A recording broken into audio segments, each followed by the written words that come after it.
Hi students, this is Ram Mohan, JL and History, Government Junior College, Kachigoda. Today, in our first year history, chapter 15, National Movement Later Phase. In our previous classes, we discussed the early phase of national movement. In that, already we completed the Vande Mataram movement, Home Rule movement, and the other agitations also, especially the three phases in that. Among them, the moderates era as well as the extremist era also we completed. Today, as part of national movement, the third phase, Gandhian era. So, our Indian history took a new turn with the entry of Mohandas Karamchand Gandhi. His contribution to the Indian national movement was unparalleled and immensely significant. Hence, the period from 1920 to 1947 is known as Gandhian era. Remember, students, from 1920 to 1947, the period is known as Gandhian era because Mahatma Gandhi entered politics in Indian politics, especially from 1920 to 1947. With this 27 years, he did a lot of movements, various movements, across India. Even he led the freedom struggle forward by preaching freedom, sacrifice, truth, non-violence, and the different various programs of also on behalf of Indian National Congress. He chalked out. That's what he changed the national movement to a mass movement. Okay. Mahatma Gandhi, he was born on 2nd October, in 1869 in Porbandar of Saurashtra. Now it is in Gujarat. He studied law and became a barrister, and he left to South Africa in 1893, where he fought against the racial discrimination and he continued Satyagraha. He started Satyagraha in South Africa also. So before entering to the Indian politics, he was a great social reformer, economist, political philosopher, and truth seeker. And where he peaceful and non-violent techniques, he practiced and formed on basis freedom. So later, he invented or implemented same principles in Indian freedom fight also. His weapons, whenever you are going to talk about Mahatma Gandhi, there are two weapons, that is non-violence and Satyagraha. Gandhiji introduced many of his techniques, the weapons during the period, Gandhian period. Even Indian National Congress also launched so many, movements, campaigns, national movement, national non-cooperation movement, civil disobedience movement, Fit India movement. These are all plans of Mahatma Gandhi only. These are all movements under his leadership weakened the British government. The protests were mainly against abolition of many taxes, land revenues, even military expenses also. Especially abolition of salt tax and abolition of land revenues, especially during the famines, natural calamities, and reducing military expenses, etc. And truth, sacrifice, cooperation, and non-violence and peace. These are the principles of Mahatma Gandhi. He believed non-violent methods and actions, because he believed strongly, and he considered these are the strong weapons, strong tools for getting freedom. And he fight a war with the weapons of truth and non-violence against the Britishers. And Gandhi said that there is no God, there is no God higher than truth. Remember, students, Gandhi said that there is no God higher than truth. So he strongly believed in truth and non-violence. That's what these two weapons here implemented, inculcated in each and every activity, each and every moment in his faith. Gandhi was a single person who fought against the British with the weapons here, truth and non-violence. So non-violence is nothing but ahimsa. The significance of ahimsa or non-violence, you see, with the combination of truth and non-violence, he made a weapon, that is satyagraha. So when he introduced satyagraha, of course, the people did not believe, people did not move or en route to the path of the Mahatma Gandhi. But soon the worldwide acceptance, it was accepted by worldwide. Even Martin Luther King, he also adopted similar methods of satyagraha in his fight against the racial discrimination in American against the American authorities in 1950. So satyagraha is based on truth, or satya, and they believe here truth is God. The people should believe here truth is God. He stated that with his fundamental discovery and answer to one con. Now moving to the early movements of Mahatma Gandhi. So far we have discussed what is Mahatma Gandhi. Of course, you can see the principles are very simple by seeing. But when you are following, very difficult, because truth and non-violence complete. Last breath of life, you have to continue these methods and principles. That's what he started and made the people to follow. That's what when Mahatma Gandhi entered or moving to India, first he visited all over India. He visited people, he visited farmers, and later he started various movements. These movements are called here early movements. One is Champaran Satyagraha, Ahmedabad Mill Strike, and Kheda Satyagraha. Before the nationwide movement, first Gandhiji campaigned here three movements, that is Champaran, Ahmedabad, and Kheda. Now moving to the first one, Champaran Satyagraha. Champaran Satyagraha started in 1917. Champaran is a village located in present Bihar. Here, Gandhiji used Satyagraha to fight for the farmers of the Champaran in Bihar. Here, Europeans, the planters, had established indigo farms and factories. Indigo was cultivated under the system called Teen Katiya. Remember, students? Teen Katiya. Teen Katiya here, the indigo farmers, European planters forcefully cultivated this indigo crop here under the system of Teen Katiya. Here, the farmers considered tenants had to cultivate indigo, a 3/20 of his holdings. Here, the best portion of the land, instead of food grains, they have to cultivate here indigo only. Planters were forced to sell their crop for a fixed and uneconomic price. So then they met Gandhiji. Immediately Gandhiji started Champaran Satyagraha. So later the British government came down and appointed here Champaran committee. Gandhiji was one of the member of this committee. So this committee unanimously recommended the abolition of Teen Katiya system. It was the first great success of Mahatma Gandhi in Indian soil. Remember, the first movement of Mahatma Gandhi was Champaran Satyagraha in 1917. But it was only in Bihar area, not entire nationwide movement. It was the only region movement. It was only Bihar and rest very near to the Bihar state provisions. Now moving to the next movement of Mahatma Gandhi, that is the Ahmedabad Mill Strike. Here also same, Mahatma Gandhi here also practiced Satyagraha in the Ahmedabad Mill Strike. Here the cotton mill owners faced here scarcity of labor and had to pay high wages. It resulted the increase of wages for the workers at end of the settlement. Here also the mill laborers met Mahatma Gandhi for increase of their wages.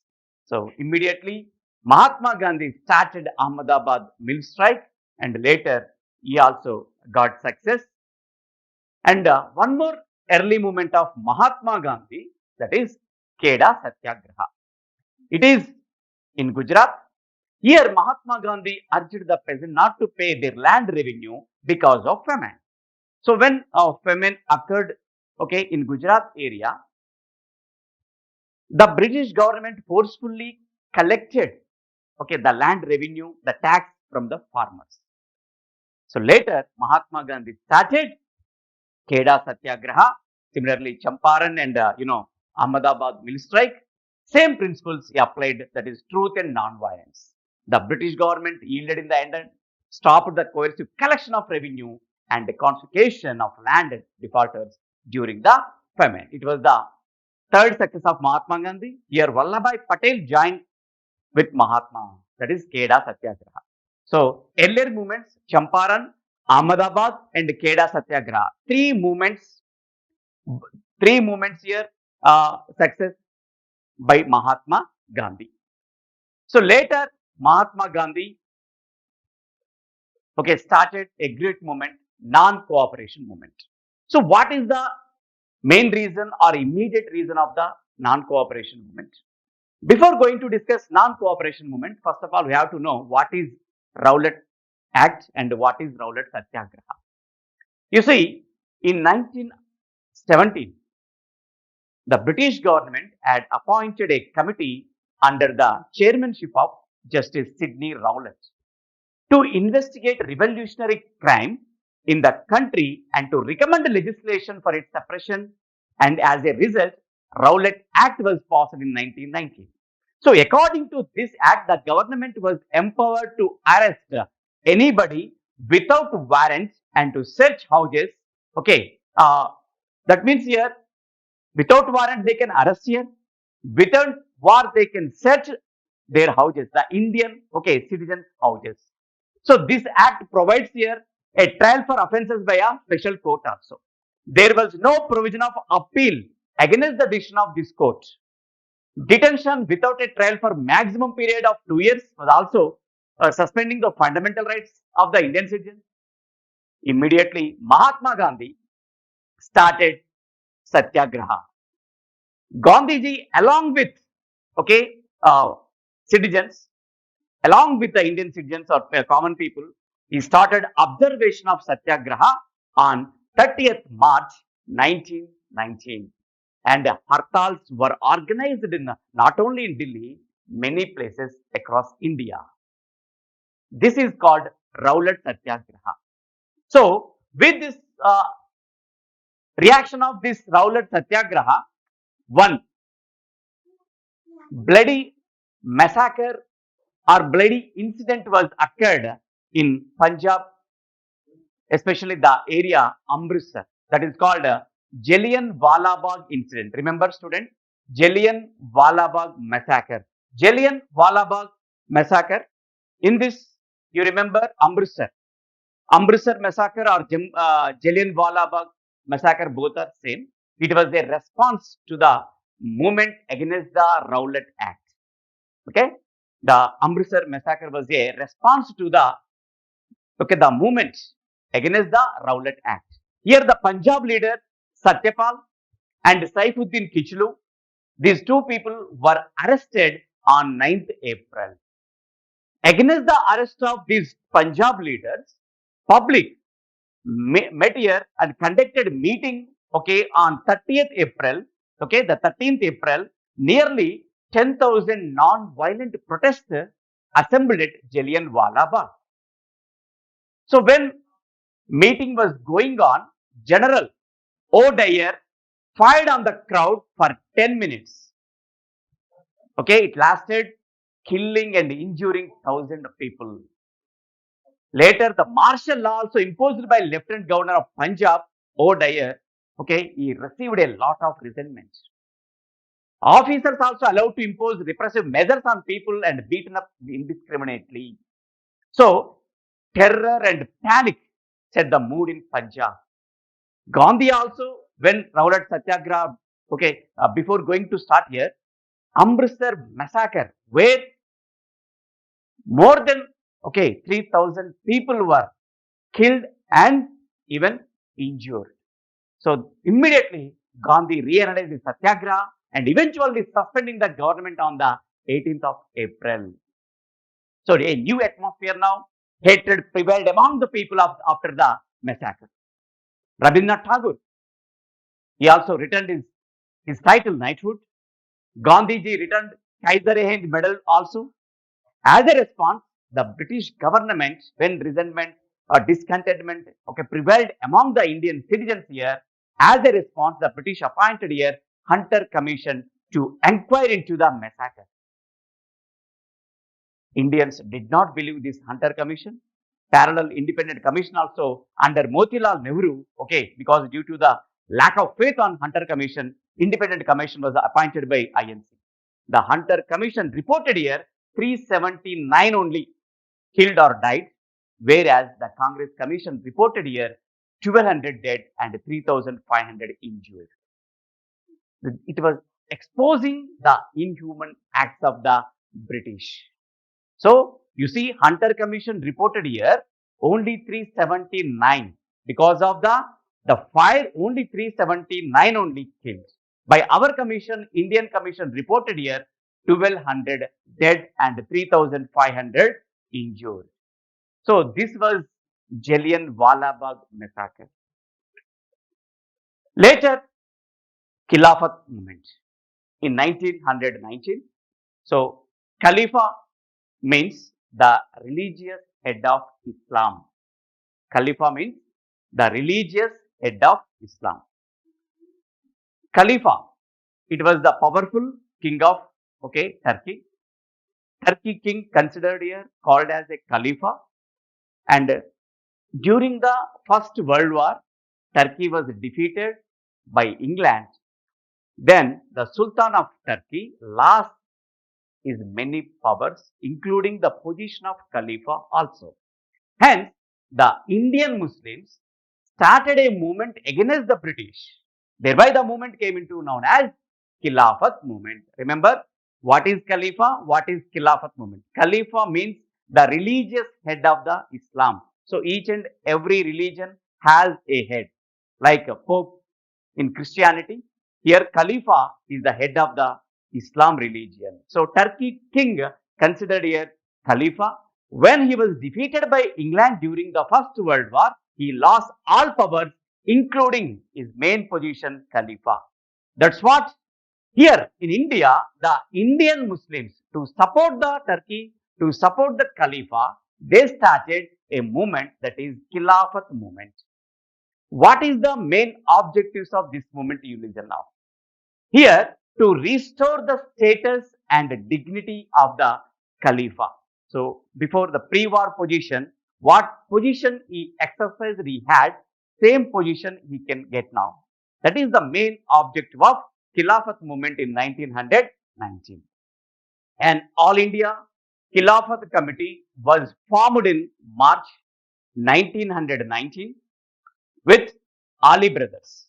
They are Shaukat Ali and Muhammad Ali and Hakim Azmal. These three cons leading the All India Khilafat Committee in March 1919.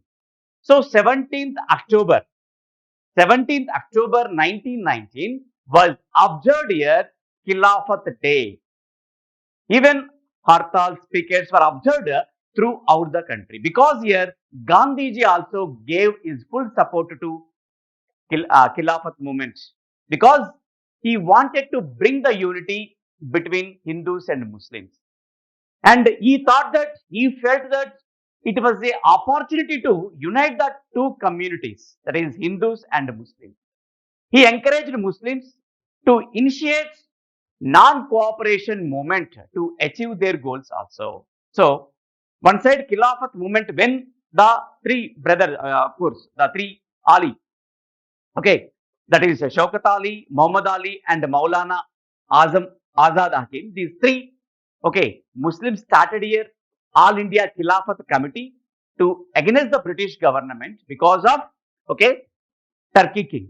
So here, Gandhiji also gave support to this Khilafat movement, and he urged the Muslim community and Khilafat committee also to give support to this non-cooperation movement. So he encouraged Muslims to initiate a non-cooperation movement to achieve their goals also. In this, Gandhiji was successful and hailed as a great leader in India. So 1919 up to 1919, all movements are only provincial regional movements. First time a national wide movement was started by Mahatma Gandhi in 1920, that is non-cooperation movement. Movement started from 1920 to 1922. Non-cooperation movement had great significance in Indian freedom struggle. It was Gandhiji's idea to start this movement, as he believed non-cooperation alone would give the Swaraj in a year. That's what this movement commenced on 1st August 1920. After the demise of Lokamanya Bala Gangadhar Tilak, a resolution passed special Congress session in Calcutta in September 1920 also. The non-cooperation, movement had here two wings. One is boycott programs, another one is constructive programs. Non-cooperation movement has here two programs. One is boycott, another one is constructive programs. Now see, what are boycott movement or boycott programs? Here, to return the titles received by the Britishers. Whatever titles Indians got from British government, to return titles to the Britishers, and even you have to surrender the honorary titles also. Second one, boycott of government functions. Third one, boycott of educational institutions. Fourth one, resignation of government jobs. Fifth one, boycott of courts. Sixth one, boycott of foreign goods and clothes. Seventh one, boycott of elections to be conducted to the legislatures. Eighth one, boycott of proposed visit of the Crown Prince of England, Prince England, to India in 1921. They're all 8 boycott programs during the non-cooperation movement. Here, when the Congress or Mahatma Gandhi, gave resolution of these 8 boycott programs, many participated in this movement. Hundreds of students left their educational institutions. Many resigned their government jobs, and lawyers also gave up their practice. Eminent leaders like Motilal Nehru, Rajendra Prasad, Chittaranjan Das, Patel, Prakasham, Rajagopalachari, all important leaders also resigned, gave up their practice, lawyer practice also. Freedom fighters organized picketing of foreign goods, foreign clothes also were burned. Liquor was prohibited. Liquor shops also picketed here. And farmers avoided paying taxes. And the peasant movements was launched in Uttar Pradesh, Bihar, Bengal, Punjab, and Andhra Pradesh also. All sections of people enthusiastically participated in non-cooperation movement. So there are 2 programs, boycott programs. All boycotted here. Their functions, government educational institutions, their goods, their cloth, everything was boycotted banned by Indians during this non-cooperation movement. Now, other hand, what are the constructive programs? Now you see. First of all, the demise of Bala Gangadhar Tilak. In this, to collect funds for the Tilak Swaraj Fund. In the name of Bala Gangadhar Tilak, collecting funds from the people in the name of Tilak Swaraj Fund. And weave on and produce Khadi cloth. Because other hand, we are already boycotting the foreign goods, foreign cloth. That's what we have to make, we have to weave on and produce here Indian cloth, that is Khadi cloth. And eradicate untouchability. That is main gap between the people, among the people. That's what, to eradicate untouchability also, it was a principle or program which is included in constructive program. And educate the people in favor of prohibition of liquor, and establish national schools and colleges. And here collected 1 crore 15 lakh rupees in the name of Tilak Swaraj Fund. 1 crore 15 lakhs were collected from the people. That is Swaraj Fund. Okay. So in the name of constructive programs here, collecting money from the people in the name of Swaraj Fund, and we own class, eradicate untouchability, and educate the people, okay, in national languages, vernacular languages, not English here. Okay, and establish here national schools and colleges. Khadi, it was given a lot of importance by Gandhi as he started to weave on the spinning wheel, and he urged the Congress also to follow the same. That's what number of people joined hands with the Mahatma Gandhi, and they made here, okay, own cloth, own yarn. Numerous programs were organized to eliminate untouchability Mahatma Gandhi, and national educational institutions were established here, okay, to replace the British educational institutions, especially the Jamia Millia of Delhi, the Kashi Vidyapit, Gujarat Vidyapit, and Bihar Vidyapit. These are the national institutions which were established by Indians during this period. And stringent measures, of course, taken by the, okay, British government to curb the non-cooperation movement by the British. What are the reaction of the British? Now you see, censorship was introduced, means the print media, okay, print censorship was introduced here. Leaders and workers were arrested. Thousands of people sent to jail. Nearly 30,000 were sent to jail in 2 months. Police fired on people and protesting against the Prince of Wales visit also. However, on 12th February 1922, Gandhiji called off the movement due to the violent reaction of the agitators at Chauri Chaura in Gorakhpur. In Chauri Chaura, it's a small village in Gorakhpur area which is located in Uttar Pradesh. Here, the agitators burned down a police station, causing the death of 22 constables. 22 constables and along with police station were burned down. Here, immediately Gandhiji called off the movement. So, Congress Working Committee, along with, of course, Lala Lajpat Rai, Jawaharlal Nehru, approved here Gandhiji's act or call. This is the reaction of the Britishers. But even though when it was going successfully, Gandhiji, after 2 years, he stopped the movement in 1922 in February.